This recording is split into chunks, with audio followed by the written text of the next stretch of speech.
Qu'est-ce que nous faisons devant les difficultés? Désistons-nous? Fuyons-nous? Abandonnons l'Église?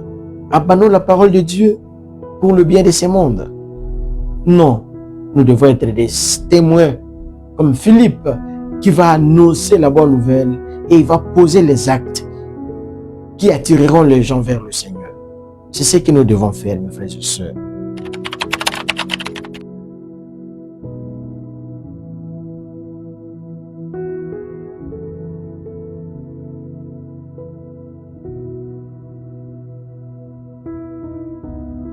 Père et du Fils et du Saint-Esprit. Amen. Le Seigneur soit avec vous et avec votre esprit. Évangile de Jésus-Christ selon Saint Jean. Gloire à toi, Seigneur. Nous lisons au 6e chapitre, du 35e au 40e verset. En ces temps-là, Jésus disait aux foules, « Moi, je suis le pain de la vie. Celui qui vient à moi n'aura jamais faim. Celui qui croit en moi n'aura jamais soif. Mais je vous l'ai déjà dit, vous avez vu et pourtant vous ne croyez pas. Tout ce que me donne le Père viendront jusqu'à moi. Et celui qui vient à moi, je ne vais pas le jeter dehors, car je suis descendu du ciel pour faire non pas ma volonté, mais la volonté de celui qui m'a envoyé. Or, telle est la volonté de celui qui m'a envoyé, que je ne perds aucun de ce qu'il m'a donné, mais que je le ressuscite au dernier jour. Telle est la volonté de mon Père, que celui qui voit le Fils et croit en lui ait la vie éternelle. Et moi, je le ressusciterai au dernier jour. Acclamons la parole de Dieu. Louange à toi, Seigneur Jésus. Mes bien-aimés dans le Christ, mercredi 22 avril 2026, troisième semaine de temps de Pâques, le texte proposé par l'Église Notre Mère. La première lecture est tirée du livre des Actes des Apôtres, 8e chapitre, les 8 premiers versets, et le psaume 65, et l'évangile de Jean 6, 35 à 40. Le Christ présente aujourd'hui comme la résurrection, l'accomplissement, le missionnaire du Père.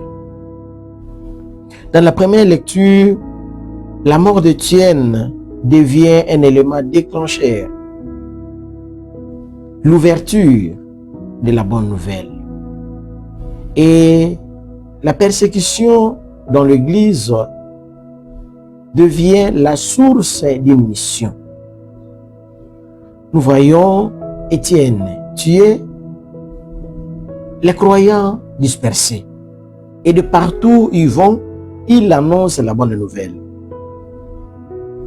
Et Paul, Saul, qui deviendra Paul, devient le persécuteur de l'Église, le persécuteur des croyants. Il va dans les maisons pour arrêter les gens et les jeter en prison. Mes frères et sœurs, devant les difficultés, devant les incompréhensions, devant les peines au service du Seigneur, ne fuyons pas Dieu. En allant, amenons la bonne nouvelle. Soyons des donneurs de cette saveur de la bonne nouvelle au milieu de nos frères et sœurs. Qu'est-ce que nous faisons devant les difficultés? Désistons-nous? Fuyons-nous? Abandonnons l'Église? Abandonnons la parole de Dieu pour le bien de ce monde? Non, nous devons être des témoins comme Philippe qui va annoncer la bonne nouvelle et il va poser les actes qui attireront les gens vers le Seigneur. C'est ce que nous devons faire, mes frères et sœurs. Devant les difficultés, devant les incompréhensions, n'abandonnons pas le Christ. Et dans l'Évangile, le Christ se présente comme l'envoyé du Père, celui qui vient donner la vie. Sa mission n'est pas de perdre aucun, mais de donner la vie. Et ceux, celles qui croient et qui viennent vers le Seigneur, qui viennent vers Jésus, bénéficient de la vie éternelle. À qui irons-nous? Comme a répondu Pierre, à qui irons-nous, Seigneur? Mes frères et sœurs, devant les difficultés, devant nos manquements, devant nos problèmes, à à qui irons-nous? Est-ce que nous allons chez Jésus qui nous donne la vie ou nous allons chez d'autres personnes?